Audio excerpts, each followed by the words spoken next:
the thing with foam rolling is it doesn't work because most people are like, okay, I'm gonna foam roll, like do it for like 60 seconds and we're kind of done, right? And then we move on. Right. It's something that the only way I've actually gotten results with a foam roller with clients is when they do it for a long enough time and they do it incredibly annoyingly slow. Like it has to be slow and long.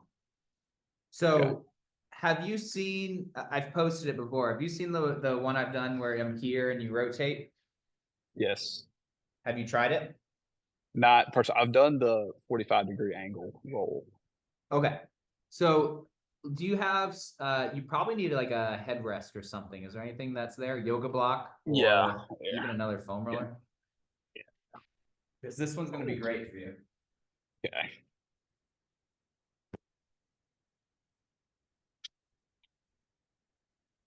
Okay. So I'm going to walk you through it and then I will coach you through it. I'll show it to you first. I know you've seen it. But what I find is that people really need the reminder that when we're in this position, so you understand the mechanics of this, of what we're trying to achieve? Yeah, it's like or that side bending, trying to get the weight shift almost back over that other side, or expanding of that left side.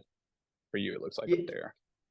So we're getting the soft tissue, right? So part of the reason why people have to be on foam rollers long enough is because we're trying to decrease muscle output.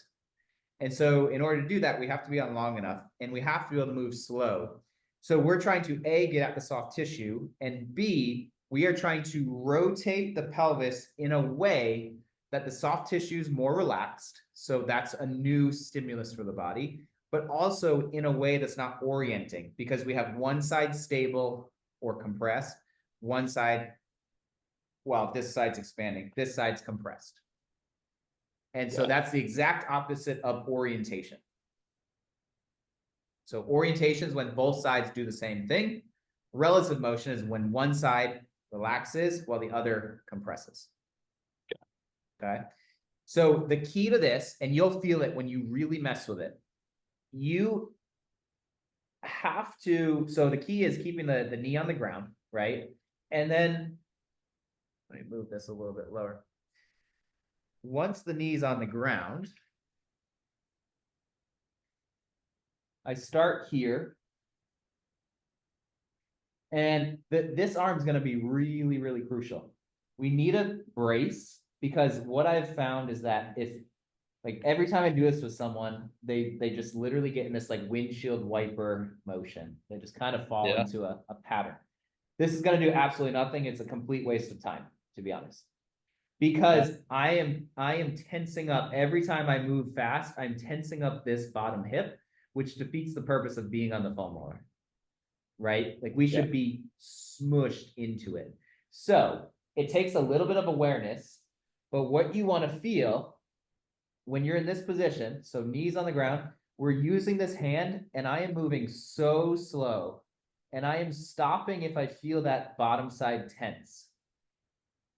I don't know if you can see my leg, right? It's moving very slow. Yes. Because I'm not thinking about the top leg. I'm thinking about the bottom leg. And I'm trying to feel, is that tense? If it tenses, I stop and I kind of relax everything. And then I start moving again. And the end position we're looking for is the foot on the ground, where this is totally turned out with the bottom knee on the ground. And then we just come back. And if it's done right, there should be a lot of tender points along the way. Yeah, for sure. And so we need the bottom leg, or sorry, we need the top leg to get to the ground because that's what turns us to hit the front of the hip. And then we want to get this all the way back because that's what actually turns to get the back of the hip. So the bottom knee touching the ground, the front knee touches the ground and then goes to the foot.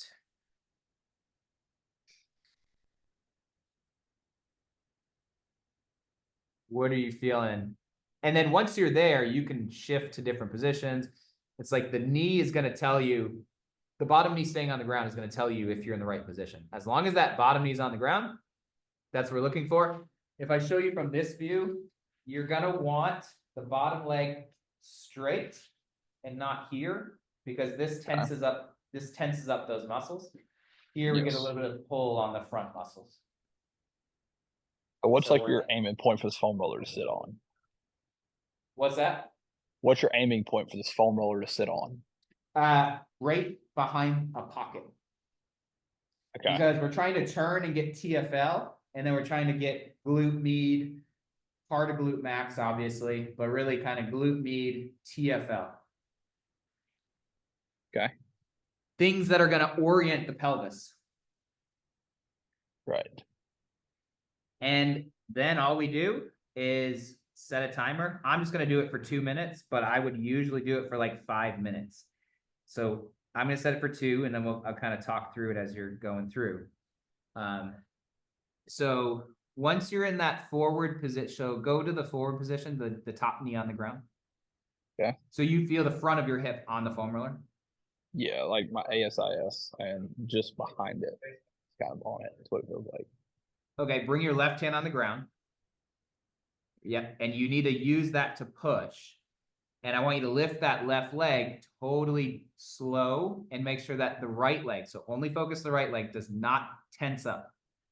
If you do it right, like you may have to take some time to really learn how to do that, you will feel a lot more sensitivity on that bottom hip. Because if you're sitting on the bottom, if you're sitting on the foam roller on a brick, that brick's not bending and becoming movable. So it's totally okay to keep that arm with some pressure to help you not, so you're taking the pressure through the arm so you don't take it on the bottom hip. Yes. We're trying to melt into that foam roller. The melting plus the position is why I really like this. It's letting your pelvis, like this is what should happen when you golf, this rotation. Okay. Does that make sense? Obviously not looking like this, but one side is moving while the other side's moving in the other way. Yes. And the way we need to initiate that is remove the bricks from the pelvis. The bricks are muscles that have high output that are pulling you in an orientation. Does that all make sense? Yes. And I've always kind of felt like my TFL was, for a lack of a better term, hyper activated. Well, if you're oriented forward, then it's always on. Right? There's a good tender spot. Oh, shit. Like if you do this right, it is really tender. When I say right, I mean moving super slow and really having the awareness of that bottom hip staying relaxed. Like I can't stress that enough. Yeah, Because the like natural response is to tense up. Yeah, like right when I got kind of past 90, right there, it kind of really felt uncomfortable. Yeah, so hang out there. I know it's hard, but hang out there and see if you can sink into this guy even more. Like see if you, because again, it's like the body's naturally going to tense up when it feels that tender point. Yeah. Once you come back, then we're going to switch to the other side just to compare to see what you feel. Okay. That was 2 minutes. From your side of things as a future physical therapist and from a coaching side of things, it's like you really need to educate the patient on why it's important to do it long, because it will feel like a big waste of time if they don't know why. Right. And then they're going to think that they're wasting their time and not want to come back. So they really need to understand why. Go back a little further from the camera. There you go. And then, sorry, just go up a little bit. So, because I care less about your head compared to your legs. Yeah, there you go. Perfect. Yeah, so let's compare this side. I'd always start in the forward position where the leg on the top is on the ground. Yep, and then really take your time coming off as you're pushing into that ground. Set the clock here for 2 minutes. Now, obviously, if someone isn't compressed in an anterior orientation, this is still nice to do, but not as important. But in general, a lot of people need this because a lot of people are in an anterior orientation. Yeah. And the muscles, TFL, the glute med, these muscles are some of the muscles that really hold us in that position. That's why we're getting after them. It's like nothing's ever random. There's always a reason. I know. Or that's at least what I'm trying to come around on. Yeah, right. Normal physical therapy is very random. Yeah. Yeah, well, maybe that might be happening. Right. And so eventually you're just moving slow, right? Yeah, I'm trying to. So you're going to end with that foot on the ground, right? The top foot. Yes. Because I couldn't see, when you were on the other side, I couldn't see the other foot if it was on the ground, but I kind of was assuming it was. Yeah, it did get It back should there. end in this position, right? You see this? You see how my Yes, foot's like on a there? yeah, like So a you're doing it. clamshell position. Yeah. Yep. And the other cool thing is as you're going through this, you're moving in and out of ER and IR. And that's what we're just trying to restore. And we're doing it in a way that is trying to relax this parts of the systems that typically don't allow it to move in that way. And that's why the awareness is key, because it's just so foreign. The body's going to want to orient.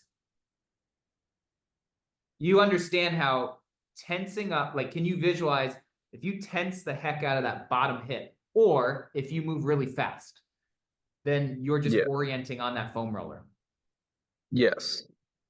Because Does that you're make sense? constraining, yeah, because you said orientation is constraining of both sides. So when you orient, or when you're constraining both sides, tensing top and bottom, then you are going to orient. Perfect. So when we're on our side,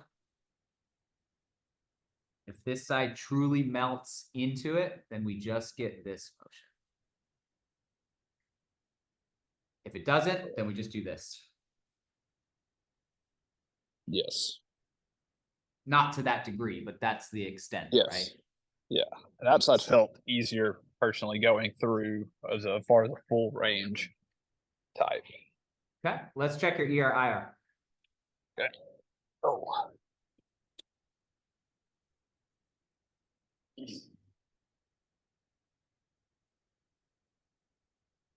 Good. Or do I need to move up? You're good. I can see. Yeah.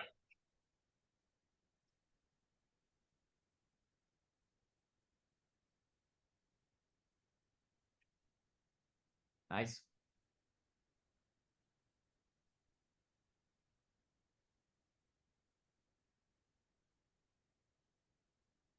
Okay.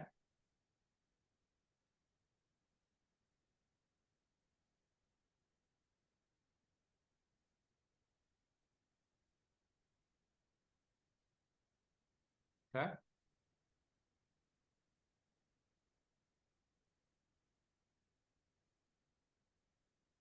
Good. Okay, let's go back on the right side. Okay. So I want to do that one more time, not the left. Yeah. That's the other thing is like a lot of this stuff requires adequate time. Yeah, absolutely. And usually in PT, it's just not like it could be 100% the right intervention, but just not enough time. And then it seems like the wrong intervention. Yeah. But it's actually the right one. So yeah, just make sure that top hand's on the ground. Yeah. The other reason for that is that if that top hand's on your hip, then you're going to be rolled back an extension. Okay. At the spine, you're going to be turned.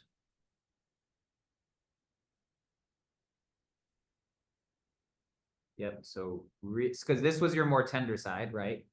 Yes. Like it's already tender, just kind of laying here on this. Yep. So really try to find that tender and not tense up. I know it's hard. I do this and I feel like I fight back tears sometimes. Yeah, it's like this is tender, but it's like kind of when I get to like even with the bottom leg a little past it, it's where it's at. Yep. There it is. So yeah, so same thing when we try not to relax the hip, That also means we should be breathing, not holding our breath. Doesn't have to be crazy breathing, just normal breathing. Yeah. But it's like when people hit those spots, the norm is to hold your breath, the norm is to speed up, and the norm is to tense up. Yes, it is. Yes. And what's really cool is you obviously you're experiencing what that feels like.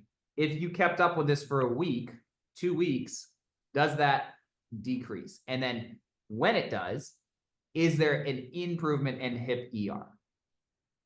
That would be like, that is telling you that that thing is doing what we want it to do. Yes.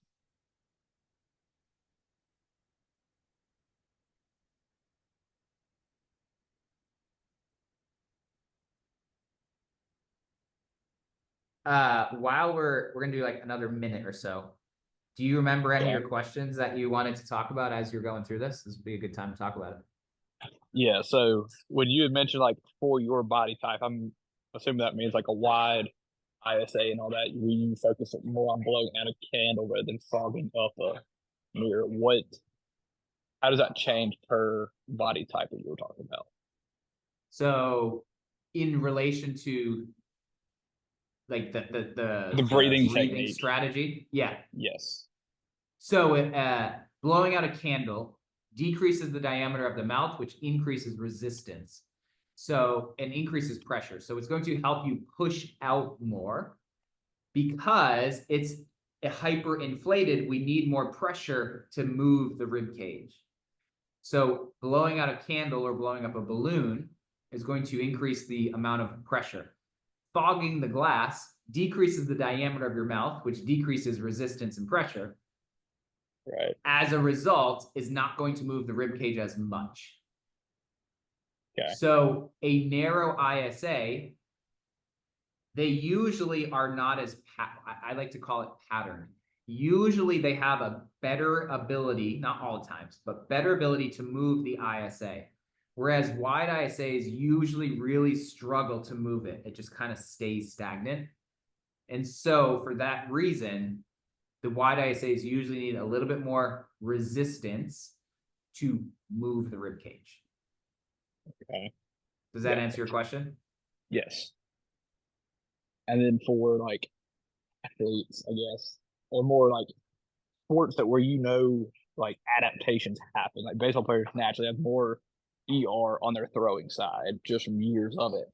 Are you trying to reorient back to like a equal side, or what would be your goal? Because knowing that they have an increased ER, less IR on that side compared to their non. Yep. So for athletes, usually their dysfunction is what makes them athletic. Correct. So yes, I would not try to take away a pitcher's ER because you're going to probably directly decrease their performance. Correct. That being said, it's like, are we able to get the true rotation needed and not orient into extension when we go into it? So there's like it's like, yes, they have laxity in their shoulder that gives them the ER, but from a mechanical standpoint, are they able to dissociate the pelvis from the rib cage when they go into that position? Like stuff like that is what I would really look on and focus on compared to trying to stiffen up their ER. Right. So really optimization of the strategy.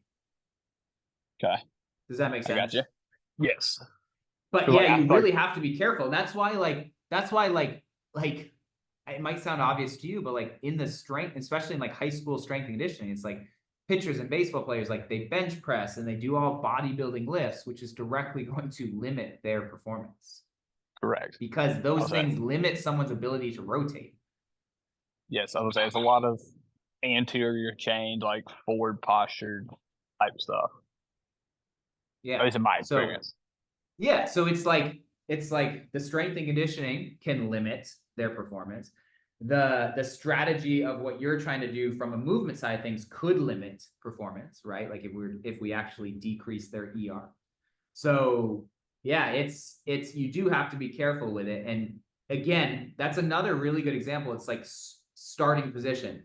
If I have a baseball pitcher in front of me versus like a soccer player, like they're gonna need two different things, and their body types are going to be different. The soccer player is probably not going to have the crazy ER that the baseball player would. And Right. so that's exactly what looking at the rib cage and the wide and the narrow, it just helps you understand, like, this is what I expect for this person, and this is what I wouldn't expect, and how are they compensating based off that starting position. Yes. Does that make sense? Absolutely. Cool. Okay, I want to do have you tried the anterior tib one? No, I don't think so.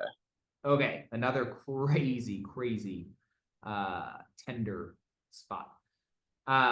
Especially for you with pronated feet, flat feet. Let me just see your right ER and IR real quick, and then we'll go to the.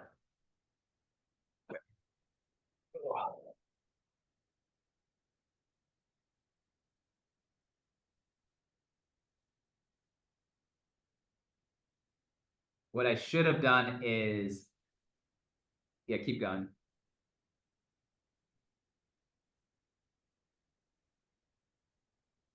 Yeah, that was my mistake not checking right after, because do you know what position you were in after you finished? When you were Yes, done with the IR. foam. Yeah, in the foam roller, you were on your stomach pulling into extension. IR. Yeah. So I should have checked right after. Good. Okay, let's do our anterior tib. Okay. This one, you actually, what are you on? Is it turf or is it mat? Yeah, it's turf. Okay, throw your socks on for this one. Okay. Have you seen this one before that I've done? Maybe, but I don't recall. No. Okay. Yeah, it's easier to slide.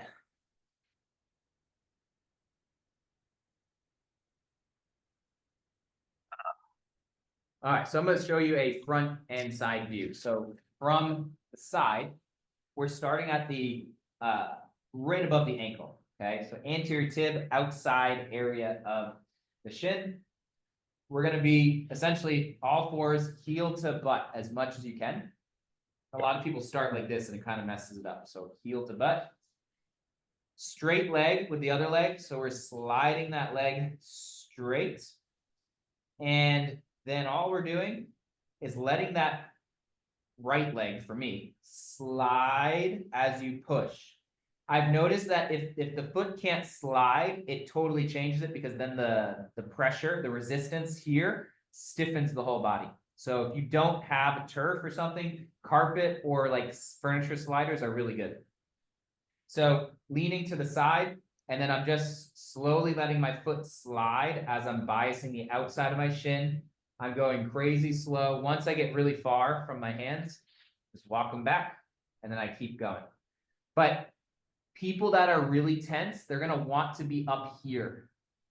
Yeah. This totally decreases the amount of pressure on that. We've got to be heel to butt. Okay? Yeah. See that. And so what you're thinking is you're going all the way slowly. So it might take you like 15 seconds to get up. And then you just reset and you come down. Because we're trying to push up into expansion, not down into compression. So back up a little bit for this one before you get too far into it. Yeah. Can you get heel to butt, or is that uncomfortable? I'm there. Okay. So, because you'll be like older adults and stuff, like it's hard. So just understand that's a constraint sometimes. Yes. And so you're lean to the outside, right? So you feel like you're on the outside shin. Absolutely. It's going to be pretty darn tender, because when you're It in an is. anterior orientation, this anterior tib never shuts off. Yeah, it definitely is. Yeah, so you're going to go real slow over it. Make sure you're breathing normal. Don't hold your breath. Setting a timer for 2 minutes here. And you're going to go all the way. Make sure you get the full muscle so you stop right below the knee. And again, once your arms get too far, just bring them under you more. That way, yeah. And just like you saw with the hip foam roller one we just did, there's definitely going to be a more tender side. So we'll do a couple here for time's sake, and then a couple on the other side just to see. But it is really tender usually. I would argue sometimes more tender than the hip. Yeah, like I'm kind of like not in a tender area where it's at. Like at the bottom, like part of that insertion was pretty bad. Yeah. When you shift your center of mass forwards, you're just always compressing down. And so that anterior tib is always just on. And it also pronates the foot. And so if you're in a flatter position pronating, you're going to be on.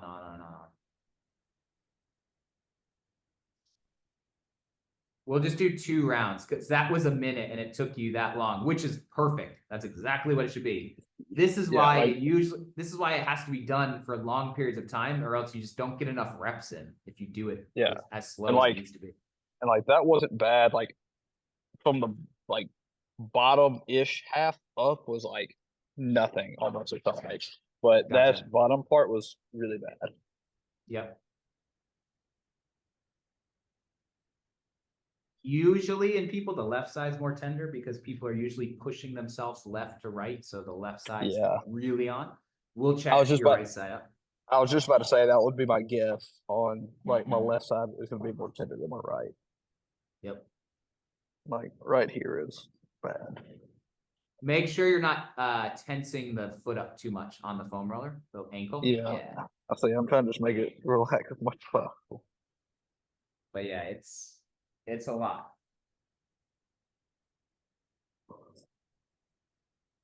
But hopefully this is a different way you foam rolled. Or maybe not even that different, just again, the parameters of slow and time. Like if somebody, so 2 things. One, if you give this to somebody, like I said earlier, they have to know why, or else it just really seems like, why am I wasting my time with this?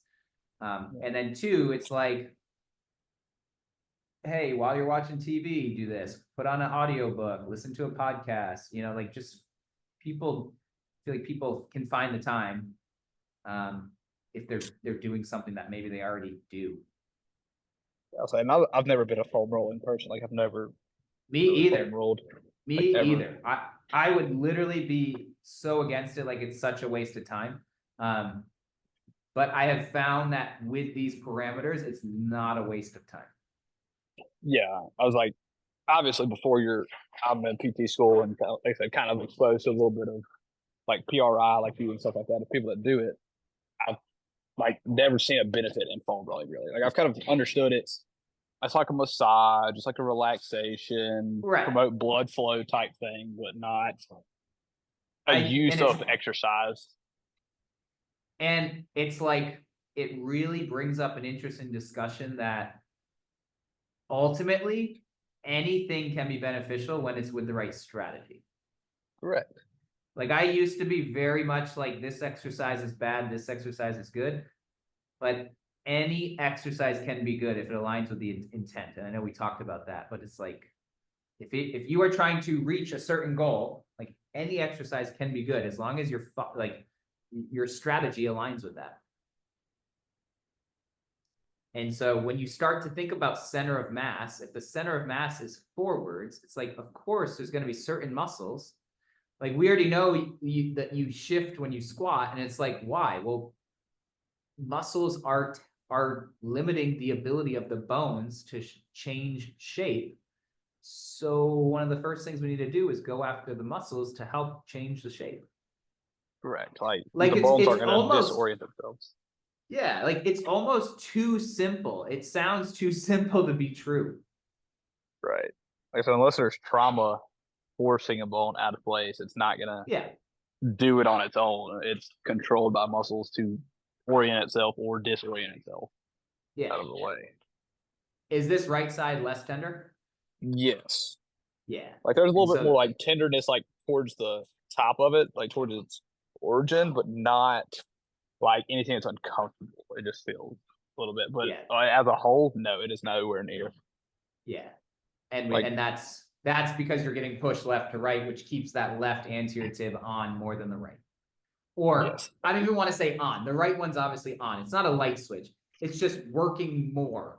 And right. it's experiencing more force than the right at a higher frequency. That's what it really is. It's like muscles don't really turn off. Yeah, it has more motor output. Right.